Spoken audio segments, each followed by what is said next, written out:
கண்ணூருக்கும் ஒரு 45 கிலோமீட்டர் டிஸ்டன்ஸில் இருக்கும். இந்த 45 கிலோமீட்டர் டிஸ்டன்ஸில் என்னடா பண்ணுறேன் அப்படின்னு நீங்கள் நினைக்கலாம். என்னென்ன ஊர் பேர் வடகரா. வடகரா இங்கே வந்து சாண்ட் பேங்க்ஸ்ன்ட்டு ஒரு இடம் இருக்குது. சாண்ட் பேங்க் அங்கே தான் போக போகிறோம். So wait and watch. Okay, sand bank அதானே? Sand bank. இந்த ஊர் பேர் வந்து சாண்ட் பேங்க்கு. இங்கே வந்து வந்துருக்கோம். இடம் பேர் ஊரில் எல்லாம் ஒன்று தான். அங்கே வந்து பார்த்தீங்கன்னா இங்கே என்ன வேலையாக வந்திருக்கேன்னு நீங்கள் நினைக்கலாம். பட்டு நான் வார்த்தைகளால் சொல்கிறத விட உங்களுக்கு விஷுவலாக காட்டிடுறேன். வந்து பாருங்கள் எந்தளவுக்கு இருக்குது அப்படின்னு. ஆனால் எங்கிட்ட வளையணும்னான்னு தெரியாமல் போயிட்டுருக்கேன்.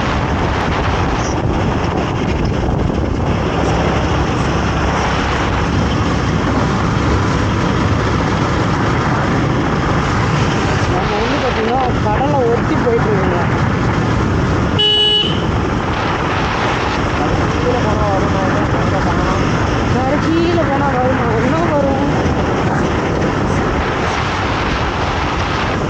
ஸ்பெஷலாக வந்து பார்த்தீங்கன்னா நம்ம கடலை வந்துட்டோம், பீச்சுக்கு வந்துட்டோங்க.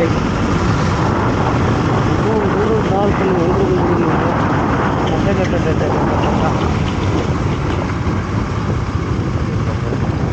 காதோரம் வாங்க. இங்கே டிக்கெட் தான் வாங்க மாட்டேங்குது. பைக் எங்கே நிறுத்த? அங்கே நிறுத்தி. ஓகே,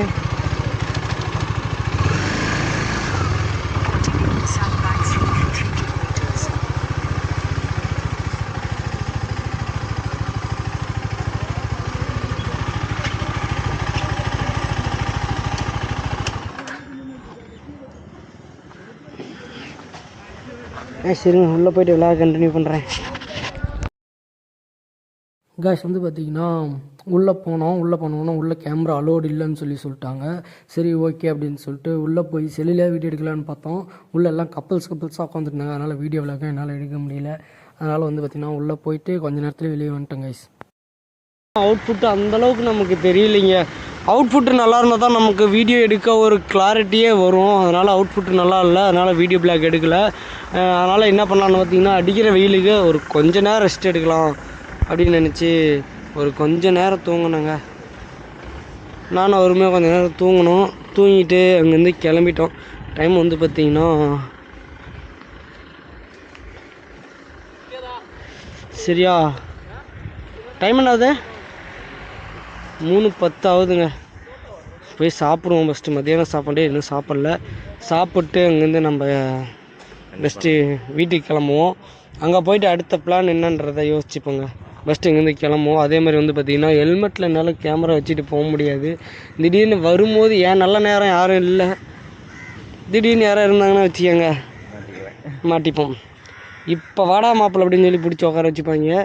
அதனால் ஏன்னா வரும்போது 3-4 இடத்துல பார்த்தோம் போலீஸை. கண்ணூர் ரீச் ஆகிற வரைக்கும் அப்படி தான்.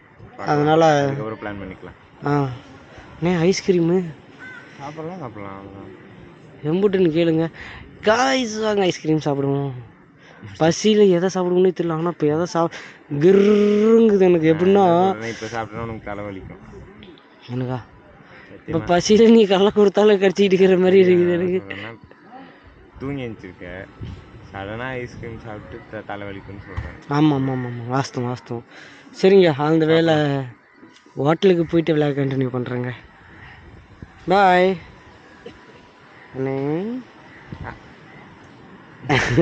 கட் பண்ணிடுவேன்.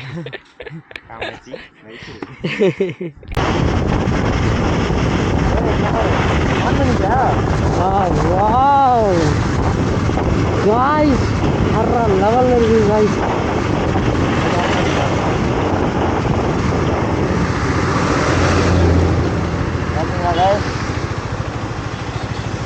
கீழே போக முடியாதானே? உள்ளே போகலாம், அந்த பக்கம் போகலாமா? டைம் இருக்குது, போகலாம். இல்லை லேட் ஆகிட போகுது.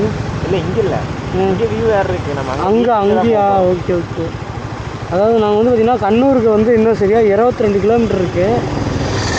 ஆல்ரெடி வந்து ரீச் ஆகிடுச்சு, கண்ணூரில் தான் இருக்கோம். நாங்கள் போக வேண்டிய பிளேஸுக்குன்னு 22 கிலோமீட்டர் இருக்குது. போகலாமாண்ணே? போகலாம். நம்ம கேரளா கண்ணூரில் இருக்கோம் காய்ஸ்.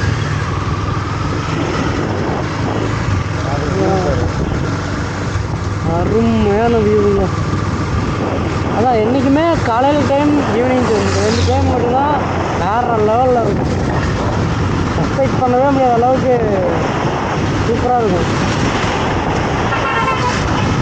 அதே மாதிரி இப்போ இன்னொரு விஷயம் என்னென்னு வந்து பார்த்திங்கன்னா, நம்ம லோக்கல் கடையிலலாம் வந்து பார்த்திங்கன்னா மளிகை கடையில் மளிகை சாமானம் இருக்கிற மாதிரி இங்கே நார்மலாகவே வந்து பார்த்திங்கன்னா சரக்குங்க இது பிராண்டாக அடிக்க வச்சுக்கிறாங்க. அதுவும் வீதிக்கு வீதி இருக்க மாட்டிருக்கு சரக்கு. அது முன்னாடி மாறியில இது கலர் கலராக என்ன மாதிரி அடிக்க வச்சுக்கிறாங்க. மல்லிகை கடைக்கு போயிட்டு வர மாதிரி இப்போ பர்ச்சேஸ் பண்ணிட்டு வராங்க. இங்கேருந்து கடை வேறு எல்லாம் போய் பர்ச்சேஸ் பண்ணிட்டு வந்துட்டுருக்காங்க. லேடிஸ் வந்து பாய்ஸ் வந்து எல்லாம் பர்ச்சேஸ் பண்ணிட்டு இருக்காங்க. சரி, அங்கே நம்ம இது எங்கேருந்து பார்த்துட்டு ஓட்டு வரணும்னு தெரியல. இந்த ஊர் அவங்க பாட்டு இன்னெல்லாம் பார்க்குறதா கட்டுக்கட்டுன்னு விளையாடுறாங்க. நாங்கள் இன்னும் 18 கிலோமீட்டர் தான் இருக்குது. ஆல்ரெடி வந்துட்டோம். நம்ம அங்கே வீட்டுக்கு போயிட்டு இப்போ தான் வந்துருக்குன்னா ஹோட்டலில் சாப்பிட்டு போயிட்டுருக்கோம். இந்த அண்ணாவோட வீட்டுக்கு போயிட்டுருக்கோம். அங்கே போய் இன்றைக்கி ஒரே ஒரு பீச்சுக்கு மட்டும் ஈவினிங் போய் சர்ப்ரைஸ் பண்ணலாம் அப்படின்னு சொல்லி ஐடியா பண்ணியிருக்கோம். பட் சுச்சுவேஷன் எப்படி போகுதுன்னு தெரியல. ஏன்னா சரியான டயர்டில் இருக்கும் 2 பேரும். அதனால் எதாக இருந்தாலும் வீட்டுக்கு போயிருக்காங்க. இருக்குங்க, நம்ம வீட்டுக்கு போயிட்டு நம்ம பீச்சுக்கு போகிறோமா இல்லை ஓகே நம்ம மறுபடியும் நாளைக்கு தான் வெளியே சுற்ற போகிறோமா அப்படின்னு சொல்லி அங்கே போய்ட்டு உங்கள் வீடியோவில் கண்டினியூ பண்ணுறாங்க. இப்போ சேனல் யாரும் அப்படி போவீங்க மறக்காம நம்ம சேனலை சப்ஸ்கிரைப் பண்ணி வெள்ளி கண்டிப்பாக நம்ம போகிற வீடியோ உடனே வீட்டுக்கு போயிட்டு வாட்ச் பண்ணிட்டு இருக்கேன்.